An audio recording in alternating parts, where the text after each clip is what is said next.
Coba kita lihat dan perhatikan teman-teman, bagaimana sesuatu pengorbanan yang diberikan ataupun jebakan ya. Ini langkah taktikal yang diberikan oleh juara catur dunia saat ini, Ding Liren, saat berhadapan dengan Maxime Vachier-Lagrave di tahun 2024. Baru saja terjadi.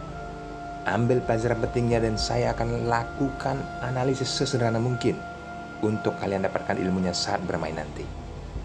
Dan sebelum memulai, teman-teman jangan lupa like, komen, dan subscribe channel ini. Selamat menyaksikan.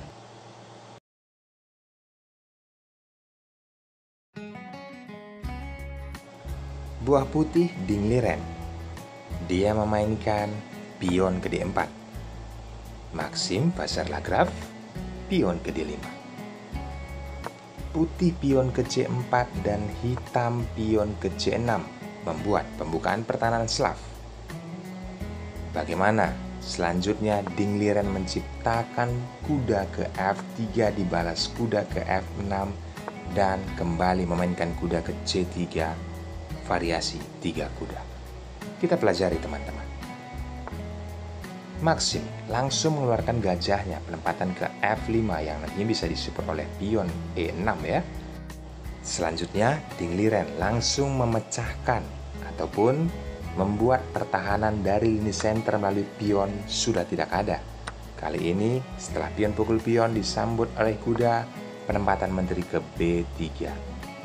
Di sini Maxime mengajak pertukaran menteri, tetapi Ding Liren memukul kuda dan disambut oleh pion. Dia memukul pion dengan menteri.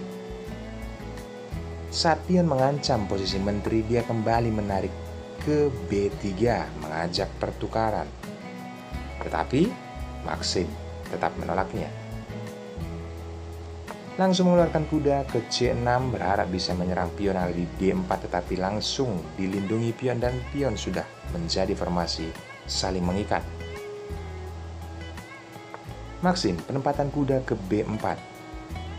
Di sini ada langkah krusial teman-teman. Tujuannya ke C2 karena dilindungi oleh gajah petak putihnya, mencakar benteng tempo skak kepada Raja Putih. Ding Liren menciptakan peluang dan membiarkan hal itu teman-teman. Dia mengambil tempo skak berharap Maxime tidak menutupnya dengan kuda. Dan benar saja, jebakan itu disambut oleh Maxime. Karena apa teman-teman? Tujuannya tetap kuda yang nantinya bisa ke C2 mencakar benteng ataupun tempo skak kepada raja.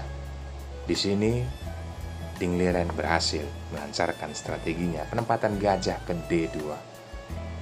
Berikutnya, teman-teman, ada langkah bisa dipilih oleh hitam benteng ke C8 dan ini analisis dari komputer, tetapi langsung seperti tujuan awal tempo skak.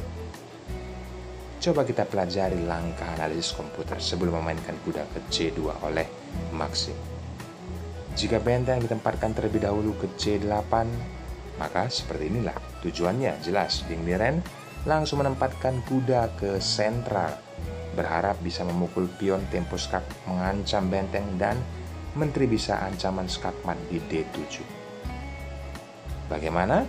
Hitam responnya jelas dengan benteng ke C7. Menjaga keduanya. Dan jika dilanjutkan, putih penempatan benteng ke C1 langsung saja dipukul oleh benteng, langsung dipukul juga oleh gajah. Menteri menyelamatkan posisi jalur 7. Kali ini gajah mengancam kuda, kembali pion mengancam kuda putih dan putih menarik kudanya. Hitam penempatan kuda tempo skak dipukul oleh gajah dan disambut oleh gajah kembali. Permainan pun terlihat berimbang teman-teman. Beginilah analisis jika benteng nantinya ditempatkan ke C8 terlebih dahulu. Tetapi Maxime tidak mengambil langkah itu. Langsung agresif.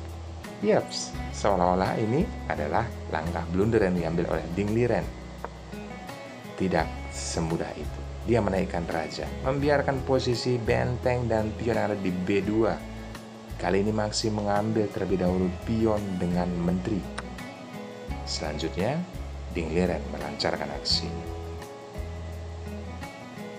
Yeps, ada pemikiran yang tepat ataupun langkah yang bisa mematikan posisi hitam penempatan kuda ke E5. Karena apa langkah itu diambil? Ada ancaman skakmat oleh menteri nantinya ke D7. Dan jika terlebih dahulu menyelamatkan benteng, itu langkah yang kurang tepat teman-teman. Mungkin terlebih dahulu mengambil langkah penempatan benteng ke C1, menyelamatkan bentengnya, tetapi hitam langsung menempatkan pion ke F6, mencegah kuda ke E5. Inilah sebuah langkah taktikal membiarkan pengorbanan, dan jika dilanjutkan dengan kondisi seperti ini, bisa hitam memainkan gajahnya ke E4 dan putih menyelamatkan kudanya dari ancaman apabila menteri mengajak pertukaran. Yaps, terjadi penyerahan permainan jika dilanjutkan. Dan masih terlihat berimbang. Inilah seorang juara catur dunia saat ini, Ding Liren. Saat menteri memukul pion, dia tidak menyelamatkan bentengnya, melainkan langsung menempatkan ke tempat yang sangat strategis, kuda ke E5. Bagaimana hitam hanya bisa merespon dengan pion ke B5, tetapi ada tempo skak menteri ke A5 membuat hitam menyerah. Langkah aslinya hitam penempatan raja ke E7. Dengan kondisi seperti ini jelas tidak ada yang bisa menyelamatkan raja hitam. Dan mungkin kalian berpikir, kenapa ke E8? Coba kita putar ataupun kita kembali satu langkah pada saat tempo skak raja ke C8. Sama saja teman-teman, karena langsung dikejar oleh menteri tempo skak kembali penempatan ke A5. Raja tidak punya banyak pilihan.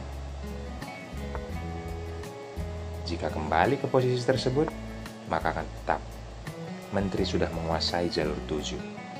Tidak ada yang bisa menyelamatkan rajanya. Coba kita teruskan. Kenapa dengan posisi tempo skak tadinya menteri ke A5 ya, dan raja penempatan ke E8, ini kenapa menyerah pada saat putih penempatan menteri ke C7? Walaupun di sini ada beberapa alternatif pemikiran yang bisa dilangkahkan gajah ke E7, tetapi ada menteri ke C6, tempo skak mengancam benteng. Tidak banyak pilihan, dan raja pun harus bergeser ya ke F8. Saatnya memukul benteng hanya bisa ditutup oleh gajah dan langsung dipukul. Ini skakmat teman-teman. Luar biasa. Bagaimana sebuah pengorbanan yang diciptakan Ding Liren. Tetapi coba, ada tempo skak yang didapatkan oleh hitam. Jika ini dilanjutkan hanya membuang-buang perwira. Karena tetap raja hitam tidak bisa diselamatkan. Walaupun dilanjutkan terlihat tempo skak mudah saja ditutup oleh pion. Beginilah teman-teman, analisis yang bisa dilanjutkan dengan yaps, jika pun dilanjutkan dengan kondisi seperti ini sudah selesai permainan. Kita bisa ambil ilmunya saat kita bermain nanti. Berpikir tetap satu langkah ke depan, mengambil langkah yang terbaik, seperti penempatan kuda ke E5 yang dilakukan oleh putih. Tidak menyelamatkan bentengnya, penempatan kuda ke E5. Sekian dulu videonya teman-teman. Dukung channel ini dengan cara like, comment, dan subscribe, dan berikan komentar yang positif agar saya semangat memberikan video-video unggulan bagi pecatur dunia. Bye-bye.